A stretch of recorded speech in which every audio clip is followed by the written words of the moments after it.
अस्सलाम वालेकुम dear viewers, मैं हूं Waheed Wazir. Welcome to my YouTube channel.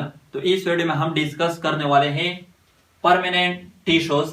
तो परमानेंट टिश्यूज को हम किस तरह डिफाइन करते हैं? A type of plant tissue which have lost the ability to divide is called permanent tissues. देखो, जो प्लांट टिश्यूज होते हैं उसके टू मेजर टाइप हैं, simple tissues and compound tissues. Simple tissues के फर्दर टू टाइप्स हैं, meristematic tissues and permanent tissues. Meristematic tissues पर मैं ऑलरेडी वीडियो बना चुका हूं और अपलोड भी कर चुका हूं। जो मेरिस्टेमेटिक टिश्यूज होते हैं उसमें डिवाइड होने की एबिलिटी होती है, यानी वो बार बार डिवाइड होते हैं और न्यू सेल्स को प्रोड्यूस करते हैं। लेकिन परमानेंट टिश्यू जो है, यह प्लांट टिश्यू की वो टाइप है जिसमें डिवाइड होने की एबिलिटी नहीं होती, यानी ये डिवाइड नहीं हो सकते। परमानेंट टिश्यू जो है ये ओरिजिनेट होते हैं मेरिस्टेमेटिक टिश्यू से। देखो, जो मेरिस्टेमेटिक सेल्स होते हैं वो अनडिफरेंशिएटेड सेल्स होते हैं, यानी वो बार बार डिवाइड होते हैं और न्यू सेल्स को प्रोड्यूस करते हैं। जब मेरिस्टेमेटिक सेल्स डिफरेंशिएटेड हो जाते हैं, यानी उसमें डिवाइड होने की एबिलिटी खत्म हो जाती है, फिर उसको हम कहते हैं परमानेंट टिश्यूज। परमानेंट टिश्यू जो है इसके फर्दर थ्री टाइप्स हैं, epidermal tissues, ground tissues and supporting tissues. तो पहले हम एपिडर्मल टिश्यूज को लेते हैं। तो एक कंप्लीट प्लांट की जो आउटर मोस्ट लेयर होती है, एक कंप्लीट प्लांट की जो आउटर मोस्ट लेयर होती है वो बनी होती है एपिडर्मल सेल से। तो leaves, stems, roots, flowers and fruits की जो आउटर मोस्ट लेयर होती है वो एपिडर्मल सेल से बनी होती हैं। जो एपिडर्मल सेल्स होते हैं वो फ्लैटेंड होते हैं एंड इरेगुलर शेप के होते हैं। फ्लैटेंड का मतलब कि वो तीन होते हैं एंड एलंगेटेड होते हैं। इरेगुलर शेप का मतलब यह है कि एपिडर्मल सेल की जो शेप होती है वो इरेगुलर होती है। स्पेशली एपिडर्मल सेल की जो सेल वॉल होती है उसकी जो शेप होती है वो इरेगुलर होती है। जो एपिडर्मल सेल होते हैं वो तीन वॉल्ड सेल्स होते हैं।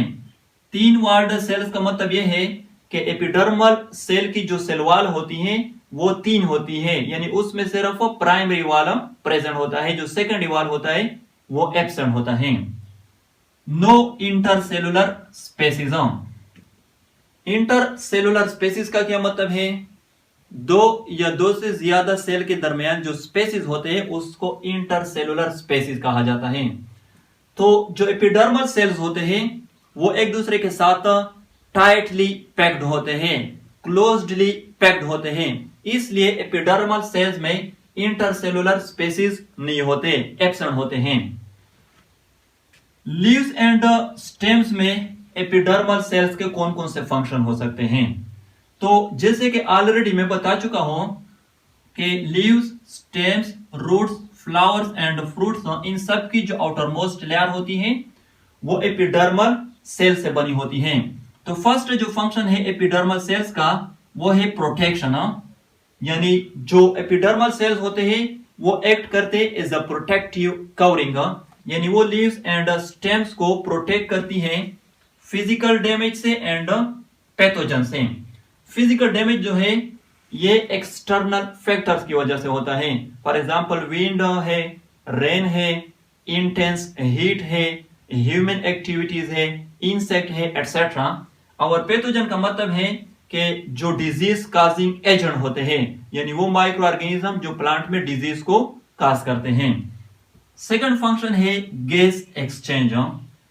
देखो, जो एपिडर्मल सेल्स होते हैं उसमें स्मॉल ओपनिंग मौजूद होते हैं जिसको स्टोमेटा कहा जाता है। तो स्टोमेटा जो है इसके थ्रू गैसियस एक्सचेंज होती है, स्पेशली कार्बन डाइऑक्साइड और ऑक्सीजन की एक्सचेंज होती है between the environment and the plant body. Third जो फंक्शन है वो है प्रिवेंट वाटर लॉस।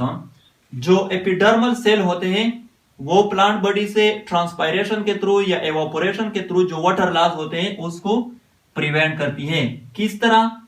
जो एपिडर्मल सेल्स होते हैं या जो एपिडर्मल लेयर होती है उसके ऊपर एक एडिशनल लेयर मौजूद होती है जिसको क्यूटिकल कहा जाता है। ये वैक्सी लेयर होती है, यानी वैक्सी मटेरियल से बनी होती है, लिपिड से बनी होती है। तो जो लिपिड होते हैं वो नॉन पोलर होते हैं, वो वाटर को रिपेल करते हैं। तो इसलिए ये जो क्यूटिकल लेयर होती है ये जो वाटर लॉस होती है प्लांट बॉडी से एवापोरेशन के थ्रू उसको मिनिमाइज करती है, उसको रिड्यूस करती है। और साथ साथ यहाँ पर ये पॉइंट भी नोट कर लें, 90% ट्रांसपायरेशन जो है वो स्टोमेटा के थ्रू होती है। तो जब प्लांट बॉडी में वाटर की डिफिशियंसी हो जाती है फिर स्टोमेटा जो है ये क्लोज्ड हो जाते हैं और वाटर की जो ट्रांसपायरेशन होती है प्लांट बॉडी से उसको प्रिवेंट कर लेती है, उसको रिड्यूस कर लेती है, मिनिमाइज कर लेती है। रूट्स में एपिडर्मल सेल्स के कौन कौन से फंक्शन हो सकते हैं? तो यहां पर भी फर्स्ट जो फंक्शन है वो है protection from physical damage and pathogen present in the xylem. Second जो फंक्शन है वो है रूट हेयर फॉर्मेशन। आप लोगों ने देखा होगा रूट्स के ऊपर हेयर लाइक स्ट्रक्चर मौजूद होते हैं इस तरह। फॉर एग्जांपल ये रूट है तो इसके ऊपर इस तरह हेयर लाइक स्ट्रक्चर मौजूद होते हैं, तो इसको रूट हेयर्स कहा जाता है। तो रूट हेयर जो है ये एक्चुअली एक्सटेंशन होती है एपिडर्मल सेल्स की, यानी एपिडर्मल सेल्स की एक्सटेंशन हो जाती है जिसके नतीजे में रूट हेयर जो है ये बन जाते हैं। रूट हेयर्स का फंक्शन क्या है? वो साइल से वाटर एंड मिनरल को एब्जॉर्ब करती है प्लांट बॉडी के लिए। फ्लावर्स एंड फ्रूट्स में एपिडर्मल सेल्स के कौन कौन से फंक्शन हो सकते हैं? तो फ्लावर्स एंड फ्रूट्स में भी फर्स्ट जो फंक्शन है वो है प्रोटेक्शन, सेकंड फंक्शन है गैस एक्सचेंज, थर्ड जो फंक्शन है वो है प्रिवेंट वाटर लॉस और फोर्थ जो फंक्शन है वो है पिगमेंटेशन। देखो आप लोगों का एक्सपीरियंस हो चुका होगा, फ्लावर्स के जो पेटल होते हैं वो कलर्ड होते हैं, या रेड होते हैं या येलो होते हैं या ब्लू होते हैं एटसेट्रा। तो वो किसकी वजह से? वो एपिडर्मल सेल की वजह से। इस तरह जो फ्रूट्स होते हैं वो जब मैच्योर हो जाते हैं, जब राइपन हो जाते हैं तो उसका कलर चेंज हो जाता है, वो या रेड हो जाते हैं या येलो हो जाते हैं या ऑरेंज हो जाते हैं एटसेट्रा। तो वो भी किसकी वजह से? एपिडर्मल सेल की वजह से। सेकंड जो टाइप है वो है ग्राउंड टिश्यूज। यहां पर एमसीक्यूज के लिए नोट कर ले, ground tissues are the most abundant tissue in the plant body and they are present, they are distributed throughout the plant body। ये प्लांट बॉडी में throughout distributed होते हैं। ग्राउंड टिश्यू जो है ये मुश्तमिल होते हैं पेरेन्काइमा सेल्स पर।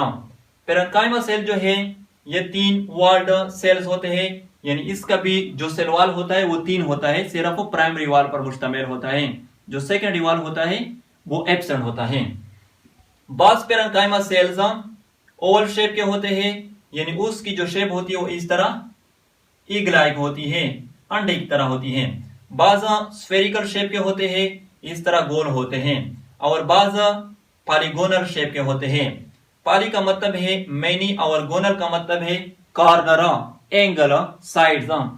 यानी बाज पेरेन्काइमा सेल जो है वो मल्टीपल साइड्स पर मुश्तमिल होते हैं, मल्टीपल एंगल्स पर मुश्तमिल होते हैं, मल्टीपल कॉर्नर पर मुश्तमिल होते हैं। यहां पर ये पॉइंट नोट कर ले, लीव्स में पेरेन्काइमा सेल जो है इसमें क्लोरोप्लास्ट मौजूद होता है, क्लोरोप्लास्ट। और क्लोरोप्लास्ट का फंक्शन आप लोगों को मालूम है कि वो क्या करता है, वो फोटोसिंथेसिस को परफॉर्म करता है। तो लीव्स में पेरेन्काइमा सेल्स को मेसोफिल सेल्स कहा जाता है। फंक्शन की बात करते हैं तो ग्राउंड टिश्यू का प्लांट बॉडी में जो फंक्शन है वो है स्टोरेज ऑफ मटेरियल्स। यानी प्लांट बॉडी में ग्राउंड टिश्यू जो है ये वेरियस मटेरियल्स को स्टोर करती है। फॉर एग्जांपल वाटर को स्टोर करती है, स्टार्च को स्टोर करती है, लिपिड्स को स्टोर करती है, प्रोटीन्स को स्टोर करती है एटसेट्रा। थर्ड जो टाइप है वो है सपोर्टिंग टिश्यूज। तो जैसा कि नाम से जाहिर है सपोर्टिंग टिश्यूज, प्लांट का जो शेप होता है वो मेंटेन होता है किसकी वजह से? सपोर्टिंग टिश्यूज की वजह से। क्योंकि सपोर्टिंग टिश्यू जो है ये स्ट्रेंथ एंड फ्लेक्सिबिलिटी को प्रोवाइड करती है प्लांट को।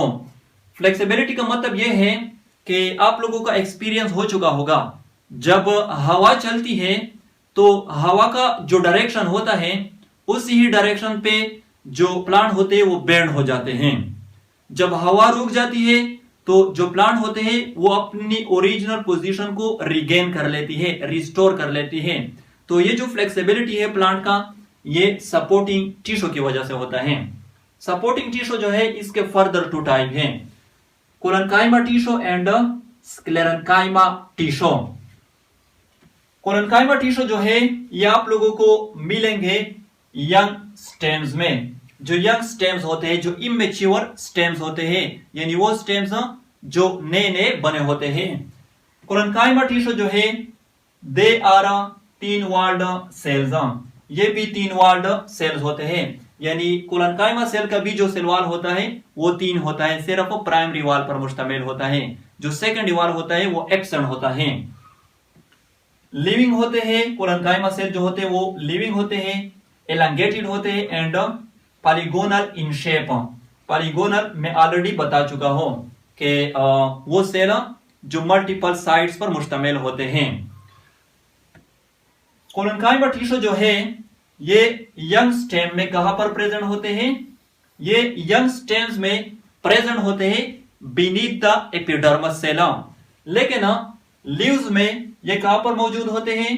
पेट्यूल्स में एंड मिडरिप में। फॉर एग्जांपल ये एक लीफ है, ये इसका क्या है? मेन वेन है, और ये इसका क्या है? स्टॉक है। तो लीफ में कोलनकाइमा सेल जो है ये स्टॉक में मौजूद होते हैं, पेट्यूल में मौजूद होते हैं, और ये जो मेन वेन है, जो मिडरिप है, इसमें मौजूद होते हैं। और यहां पर ये पॉइंट नोट कर लें, कोलनकाइमा सेल जो है ये स्क्लेरेंकाइमा टिश्यू के मुकाबले में या स्क्लेरेंकाइमा सेल के मुकाबले में 3 होते हैं, लेकिन epidermal cell and parenchyma cell के मुकाबले में ये 3 होते हैं। सेकंड जो टाइप है वो है स्क्लेरेंकाइमा टिश्यूज। 3 वॉल्ड सेल्स जो स्क्लेरेंकाइमा सेल होते हैं, इसका जो सेल वॉल होता है वो 3 होता है। प्राइमरी वॉल पर भी मुश्तमिल होता है और सेकेंडरी वॉल पर भी मुश्तमिल होता है। और आप लोगों को ये मालूम होना चाहिए कि जो सेकेंडरी वॉल होता है वो मोर रिजिड होता है कंपेयर टू प्राइमरी वॉल, क्योंकि सेकेंडरी वॉल में लिग्निन मौजूद होता है, और लिग्निन जो है वो एक रिजिड सब्सटेंस है, रिजिड मटेरियल है। डेड सेल्स, जो स्क्लेरेंकाइमा सेल्स होते हैं वो डेड सेल्स होते हैं, वो मर चुके होते हैं। स्पेशली जब वो मैच्योर हो जाते हैं तो फिर वो डेड हो जाते हैं। Provide hardness and strength to the plant body. Sclerenchyma tissue जो है ये प्लांट बॉडी को हार्डनेस प्रोवाइड करती है एंड स्ट्रेंथ प्रोवाइड करती हैं। तो ये थे परमानेंट टिश्यूज। आई होप आप लोगों को वीडियो अच्छी लगी होगी। Thank you.